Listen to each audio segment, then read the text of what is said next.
You know, a couple of people, really. George and his team didn't return to the hotel till 7 a.m. For the rest of the day, his crew lounged around the pool, but by 5 p.m., George still hadn't surfaced, and the unenviable task of waking him up was left to manager Frank. So what mood do you reckon George might be in? Oh, he'd be dead grumpy. Really grumpy. First thing he's probably going to suddenly get me a coffee. And fuck off. Bye-bye. Do you want anything? Coffee would be nice. George, I've already been here half an hour ago. Fuck off.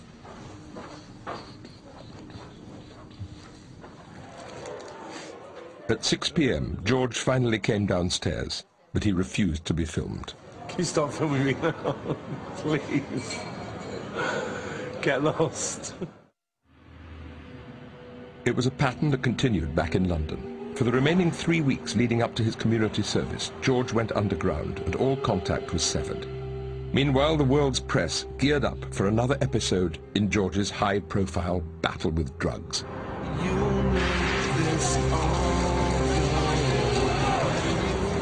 At the height of his heroin addiction in 1986, the media descended on both George and his family, plunging them all into turmoil.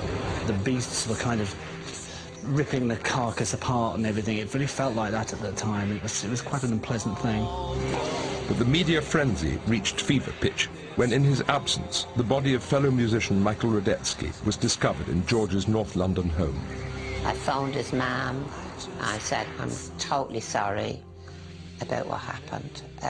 But then, of course, there was allegations made against Georgie that he injected him and all this crap. If you're surrounded by people that are dying in your flat, that is news. You will be investigated by the police. You know, there's no two ways about it. And everything started going wrong after that, I'd say. George O'Dowd has been charged with possession of heroin. He will be bailed to appear at Marylebone Magistrates Court on Tuesday, the 29th of July. At his trial, George pleaded guilty to the dubious charge of past possession of heroin. He received a £250 fine and a criminal record. The reason I was charged was because of Fleet Street. That is why I've been charged. The judge made that quite clear.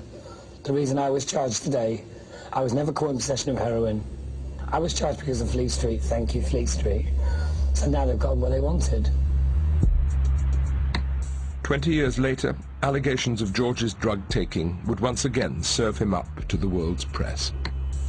On the 14th of August 2006, the media gathered in force outside New York's Department of Sanitation, awaiting his arrival.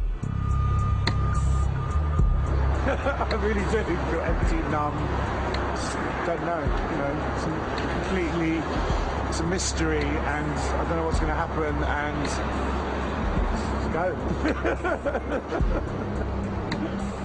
At his trial, George had been led to believe that his community service would take place in the relative peace of a New York park.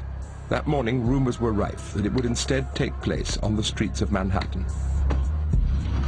Well, if they do make me work in the streets, then they're just doing it to get media, which is just bollocks, isn't it? But I don't think they will be doing that, but we'll see.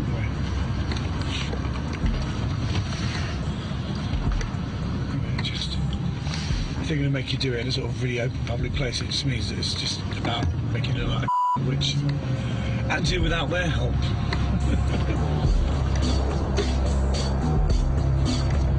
So do I get out of here, yeah? Yep.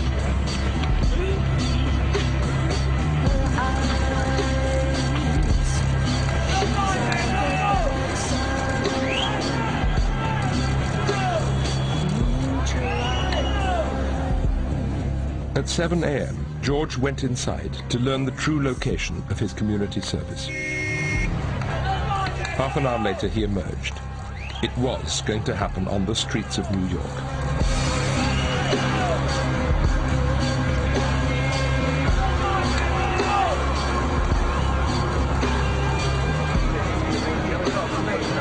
It's unfair, George. It's not unfair, but it's just embarrassing what's happening. You fucking chasing me around, fuck off. We coach you on that? Excuse me. Thank you. Appreciate it.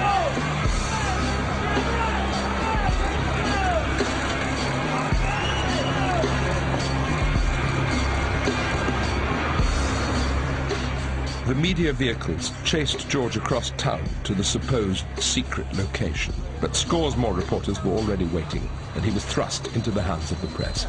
Well, you think there's something wrong with sweeping the street? You're the one sweeping the street. Yeah, you're the one. Yeah, you're the one following me sweeping the streets. Do you think about this? Who needs to get a fucking life beyond you? You think you're better than me? I didn't say that. I'm just asking your thoughts. My mum was a cleaner, my dad was a builder. You know what I mean? I don't give a fuck. Now go home. Day one of George's community service descended into farce. He was pulled off the streets for safety reasons and would ironically spend the rest of the day cleaning the sanitation department.